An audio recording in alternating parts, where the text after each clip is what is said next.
Good evening, guys. As promised, I'm back for a big ass video review. First of all, cheers, because it's Thursday and tomorrow is fucking Friday, so it's weekend. Tonight, as promised, now that I have the 416, the new MR223, as well as the old MR223, I'm gonna do like a big ass review on all of these guns.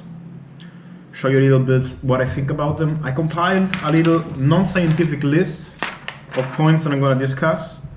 Technical details, use case, collection factor, cool factor.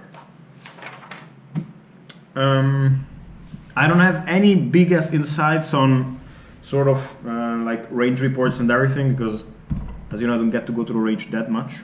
Hopefully it will change in the future, but who knows. Yeah. So it's not that scientific, it's more just like from a collector's point of view and just being cool point of view. What guns do we have today in the biggest review? So we have the 416, which was showcased in another video. Go watch that one if you want to have more details on the background. It's not an original 416 with regard to any part, like the barrel is not original. And yeah, so it was a bit like a patchwork 416, just because I'm not fucking Bill Gates with unlimited funds, but still it has the spirit of the 416, so for comparison purposes it's applicable. Then I have the new kid on the block, MR223 11-inch, the French version. I keep saying that the white flag was on back order. It's just a joke. Total respect for the French, except for French politicians. And then I got the old kid on the block, the used and abused normal MR223, which I have slightly customized to fit the suppressor and a more cool looking grip. Let me highlight, it doesn't have to be useful as long as it looks cool, and this one looks cool. So, all right. So, first point on the agenda, technical details. Also here, I'm not going to be very scientific. So the civilian versions are semi-auto, 11-inch. Piston operated guns. I'm not sure, I mean, I don't have to reinvent the wheel with regard to piston operated and all this shit, because you know it better than I do. So what technical details could be interesting across these whole models? Well, weight for once will be interesting, because the guns are heavy as fuck. Among the whole crew, I think this one is the lightest. I guess not from a better perspective, but maybe the handguard is a bit lighter and stock. The heaviest of all seems to be this motherfucker. Especially at the front, it's like humongous. You seriously cannot imagine how heavy this guy is at the front. Of course, it's got this magnificent barrel, which reminds me of the cannons, railroad cannons in World War II that were like shooting 80 kilometers across.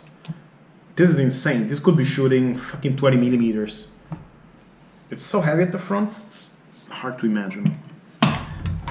Strangely enough, the 416 is also quite light. I will put it roughly in alongside the A3, the FD A3 range. It's a bit shorter. The barrel is 10.4, so you got like a minimal amount of how do you say, of less volume of barrel.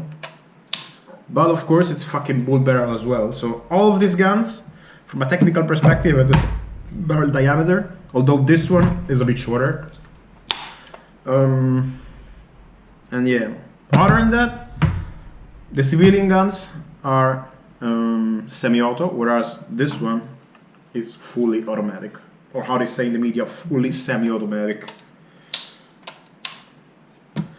What other technical data have I forgotten? Well, obviously all guns shoot the same round, so I don't need to be retarded on that one.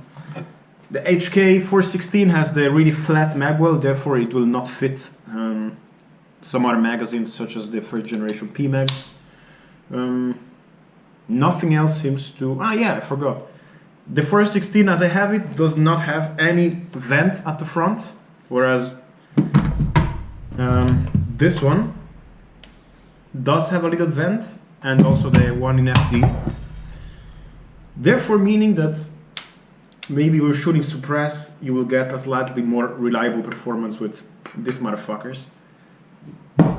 Sadly, I think the gas vent really makes a noticeable difference when you're shooting suppressed and full auto, which, I mean, with the civilian guns will definitely not happen.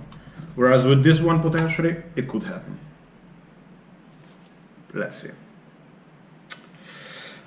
Then, second point on the agenda, use case. So, when you buy a gun, normally you would probably have a use case for it. Let's say you like to shoot a bit more longer range, shorter range.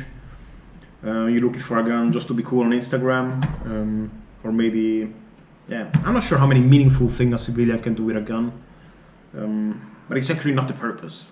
Just bottom line, just to have fun. So the use case for this one, what could it be? Why did I buy it? Well, it was the first 11-inch gun that HK brought out in 2003, and I thought the use case is just to have it because it seemed unreal like 5 years beforehand that HK would release something like this. So I didn't really think on the use case. I thought it's a piston gun, so it's gonna shoot better suppressed compared to the DI gun. It's gonna be heavier. But, you know, knowing HK, I knew this guy, probably could afford a lot of abuse, and actually that's what happened. Like, I shot it suppressed a lot. I didn't treat it like a little safe queen, you know, closed in a safe because, you know, I don't want it to get dirty, thinking about resale value. I just thought, hey, it's built like a tank, so I'm gonna use it like one. As a matter of fact, you can tell it's slightly abused. Also with cleaning, I haven't been too disciplined on this aspect, but hey, I mean, at the end of the day, this gun is supposed to endure a lot more than what it went through in my hands. And I'm happy to report that as just a short distance gun to be shot suppressed and everything, it performs quite well. I have experienced one issue with ammo with hard primers, where the hammer or the hammer spring did not have enough power to just strike the bullet, so I had a lot of, you know, little hole in the primer, but the bullet did not ignite. I discussed it on HK Pro. There are some very savvy people there. Everyone has said, yeah, it can happen. This gun has the fire pin safety and all of that shit. With a stronger trigger spring or whatever the fuck it's called, it should work out, but so far I haven't bothered to buy it because there are other guns in my arsenal that just deal with any kind of fucking ammo that you can buy. So yeah, this is like the social justice warrior of guns. So it's, you know, old Soviet ammo or, I don't know, random surplus ammo doesn't work. Now this guy wants to work with the prime stuff, biologically super vegan ammo that is, yeah, that costs a fortune. Use case of this motherfucker here, pretty much the same as the other one. The only difference between the FD version and this one is actually the furniture. Internally it's exactly the same. Only this piece of shit will accept a bit more magazines, so if you invested a high amount of money into stockpiling P-Mags, this is gonna serve you better. Actually, I'm just talking shit, because the only difference between this one with regard to magazines with regard to the 416. So this argument is only applicable if you bought a third generation MR223, which I hope you did, because it's still a good gun. Out of the box, this gun is a bit more suppressor friendly. It does have a more useful flash hider, whereas the one in FD did not. It still had the fucking like G3 Cold War style birdcage HK flash hider, which does not fit anything that I have ever come across. So I don't know what reason is there. Maybe they still have, I don't know, a fucking huge amount of backlog of these things and they just fit it out to new guns. Whatever. This gun gives you out of the box a bit more capability with regard to rails. So if you have to attach 15 different kinds of lasers and night vision devices, this is the gun for you. Okay. The other one just says a 12 o'clock Picatinny and then some fucking key mod or I don't know, whatever mod it is. You have to buy the extra slots. This gun is the one-stop shop. You have your fantastic iron sights, real estate without end to attach, you know, attachments from here until Christmas, and a stock which is maybe perhaps a bit better for precision shooting because it will fit your nice beard a bit better since it has a bit more real estate. It's also somewhat more ergonomic, honestly, so I guess this gun, the use case for this one is more for a bit of precision shooting, since it's also a bit heavier and has a better stock. Whereas this piece of shit is more like high-speed, low-drag stuff, you know, in relative terms because it's really heavy as fuck compared to like a Mark 18 direct impingement. And then we have this gun here who, you know, in the practical world of civilians doesn't have any use case because it's full auto, and as said, here in Switzerland it's difficult to find a range where you can shoot it, and it's also complicated from a compliance perspective. Therefore, the use case of this one is just to sit at home and make Instagram pictures and look cool. Collection factor. Well, here things have turned around. So this one, in my books, has one of the highest collection values across the board. First of all, because it's complicated to get all of the parts together. You cannot just call HK, wait 15 years and get one. 15 years is not a joke. It took me almost 1 year to get the French MR223. You're never gonna get something like this.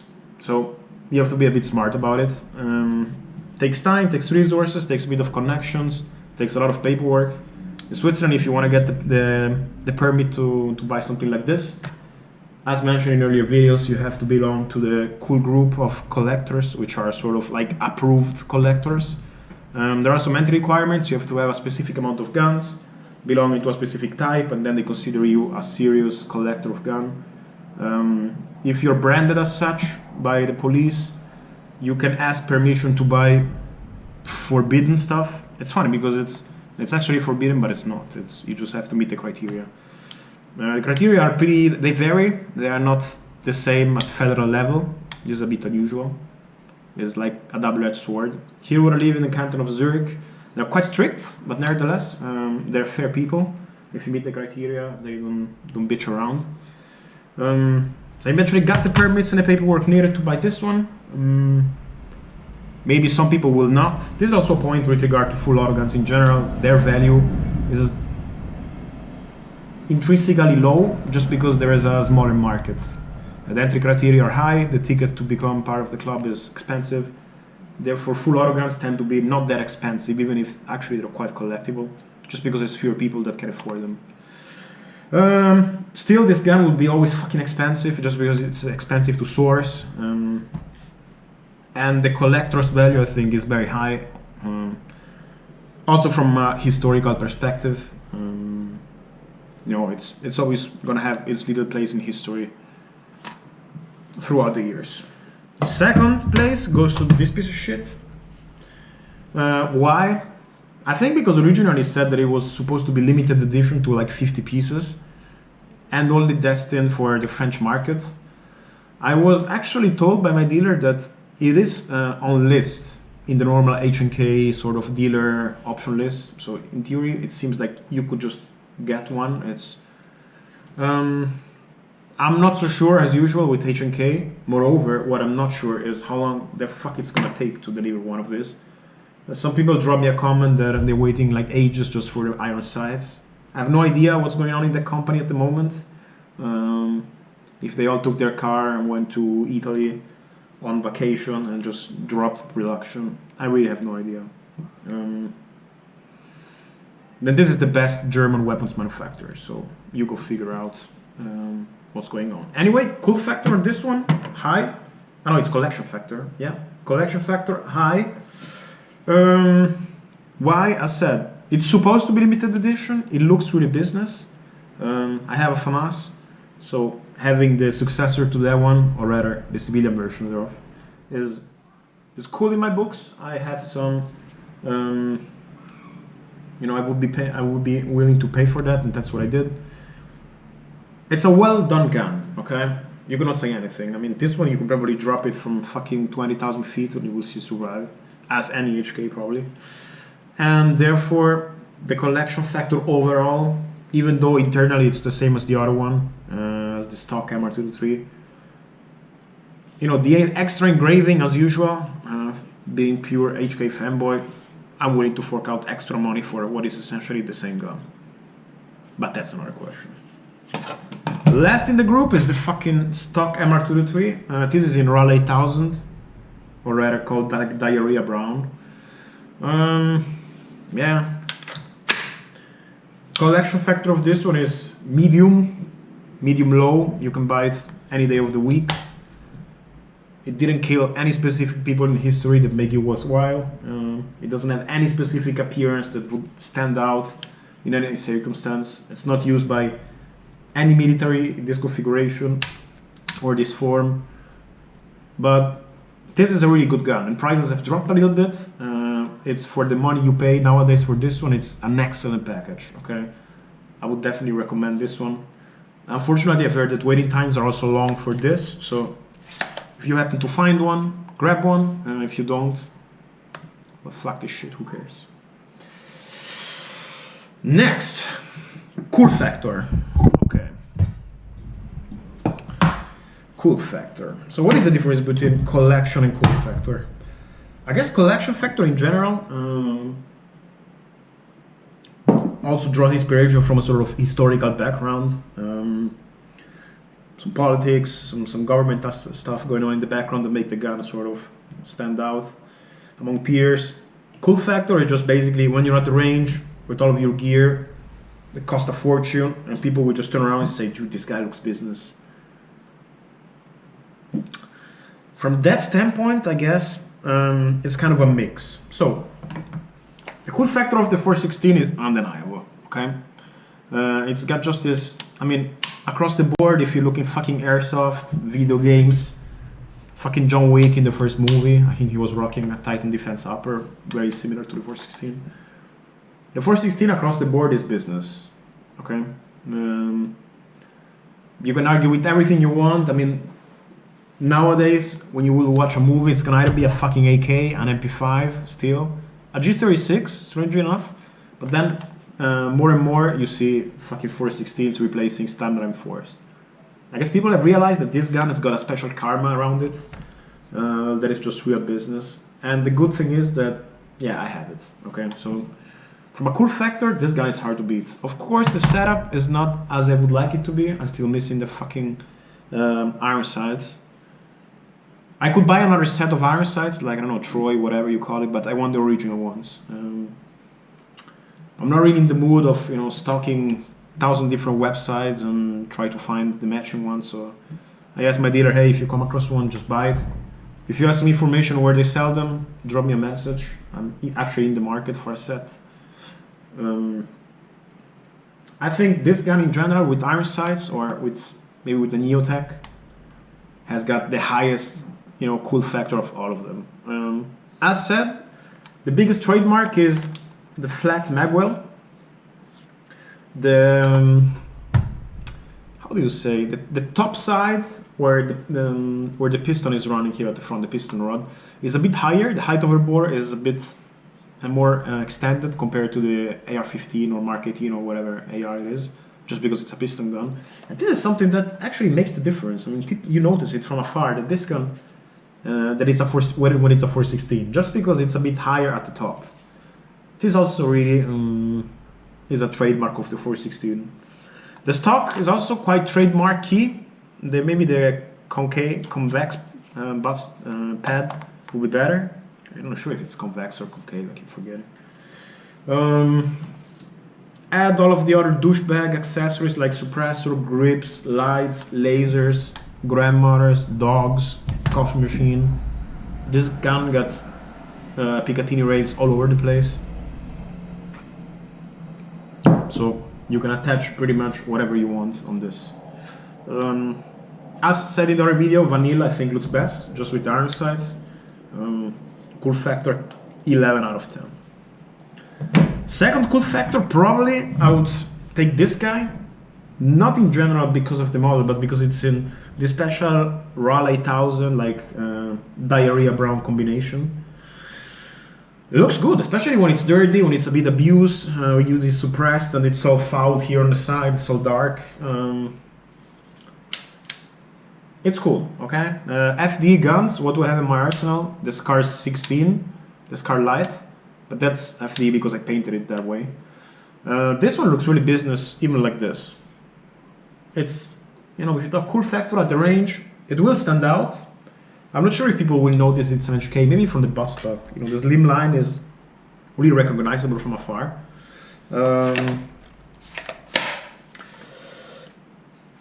Also the rail at the front that is canted here is also kind of recognizable that it's HK.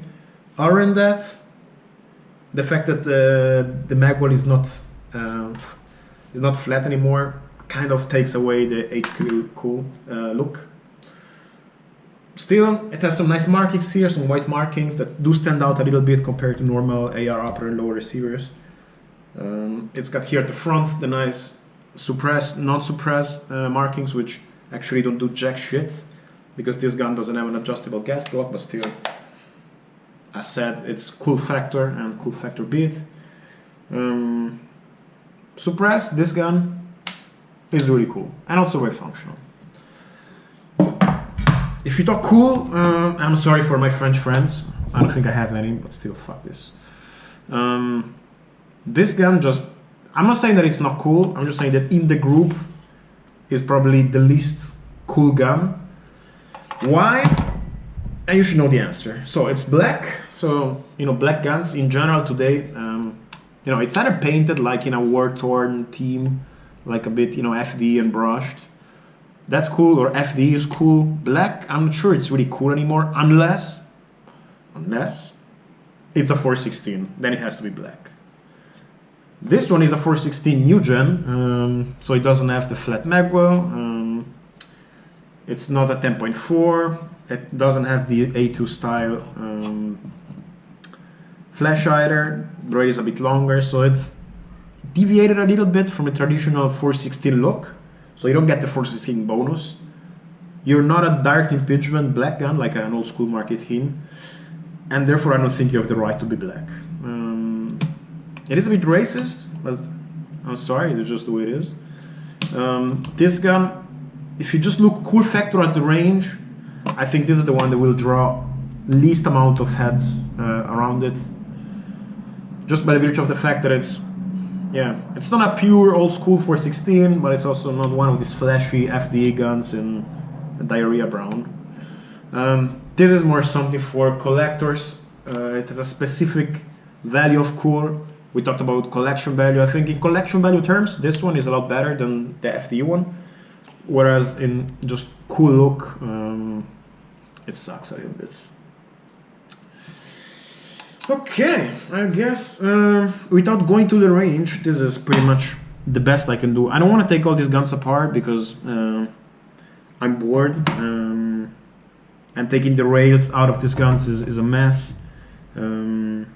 What I am gonna show you, however, is my G36, which I recently also got some upgrades for, especially the little Knight's Armament set. Strange enough, it was made in Germany, so it really says on the box Knight's Armament, but then it also says made in Germany, which is bizarre because I thought they would be manufactured in the US. It's been some time since I have shown this little guy. I have wanted it with this setup since a long time. Okay, I've been looking for this fucking combo sight for ages, and it's been extremely hard to find. It finally arrived and was delivered pretty much on the same day as the MR223F. It's a gun love with the G36. I'm hating on it a little bit every now and then, just because I have really mixed feelings on this gun. So it's extremely cool, and I love it whenever I'm not at the range and when I see it in movies. And I love the concept behind this gun because it's so light. It's incredibly light. I mean, probably weighs half as much as the fucking new MR that I got. It's extremely light. Okay. It's extremely light, but it's also extremely compromised. Okay. And let me clarify a little bit what I mean. I mean, from a functional perspective, if you talk.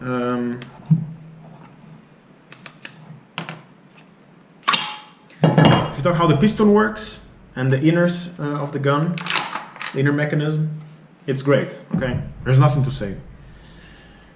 It's genius. I think they probably told engineers, look, we're broke as fuck because of unification. For 500 bucks, what is the best that you can make? And these guys, I mean, really pulled it off. I mean, they probably just invested 99% of the money in the internal mechanism, and then the rest was like, okay guys, it's like MacGyver with a fucking chewing gum and a little pocket knife. We have to make an atomic bomb. So with the little amount of resources that they were given, because Germany was a bit broke with the unification, they pulled off something amazing. So I'm seriously fascinated by how this gun came to be what it is, and how it managed to be sort of stay on top so much, even after all the criticism. And it's been sold to quite a lot of countries. Broke as fuck, not bene. It's got a unique look, and people think it's fucking awesome just by looking at it. And still today, it looks very modern, and it's a nice design, I have to say. So that's what totally fascinates me. Plus, you got like an insane amount of gadgets and combinations, how you can put the gun together. You got quad rails by B&T, you got rails by Spur, you got different sights, stocks, different magazines, magazine adapter, trigger packs, you name it. This gun will almost serve you a beer, apparently. Like, it does so much stuff and can be just modified in so many ways. Still, the kind of the tragedy is when you bring it to the range, you realize that the compromises are indeed a bit heavy. I don't really like the trigger. It's really shit. It's like plasticky. I hate it. Honestly, I really hate it. The trigger is just the biggest minus on this gun.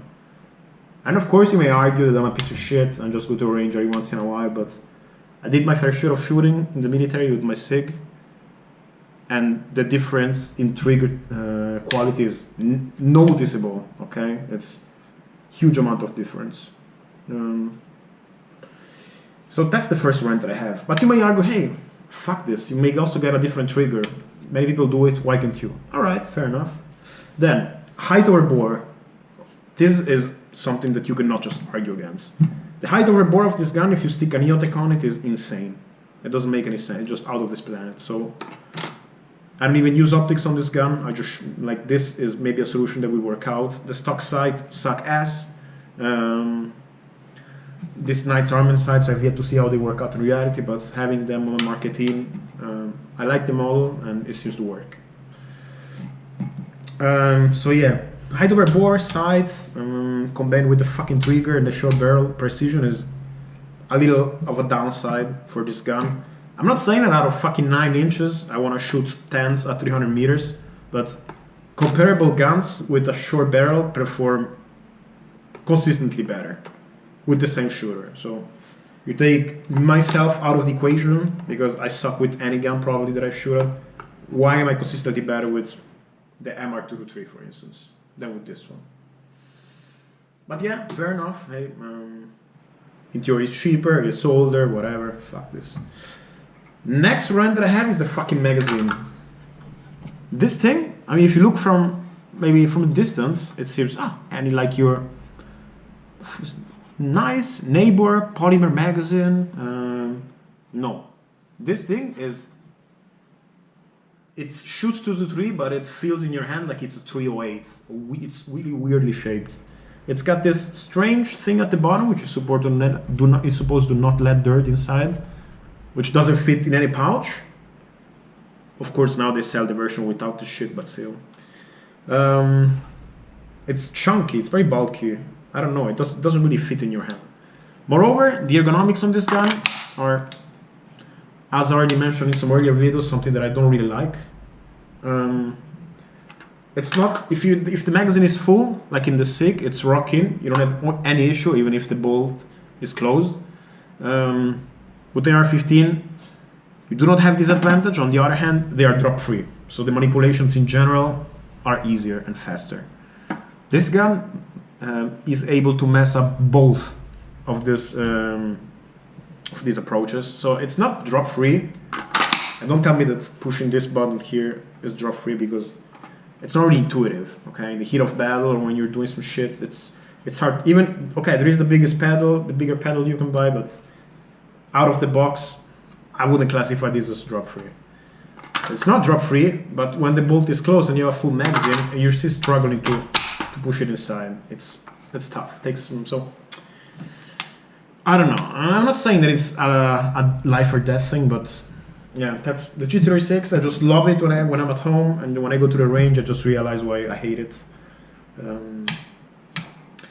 And yeah. So guys, thanks for watching again. I hope it was interesting and you could get some more insights of why I bought this gun, what I think about them, the rationale behind its purchase. I'm sorry that I'm not yet giving you any shooting footage, but slowly should be about time that I go to the range again. Also just to keep training a little bit. I will bring the camera next time that I go, although I don't know what it's gonna be. And also don't know how many guns I'm gonna bring. I would like maybe to shoot a G36 in this configuration and maybe the new MR. And then I'm looking forward to shooting my SIG again. So yeah, I wish you a nice evening and hope you enjoy the video and have a great weekend.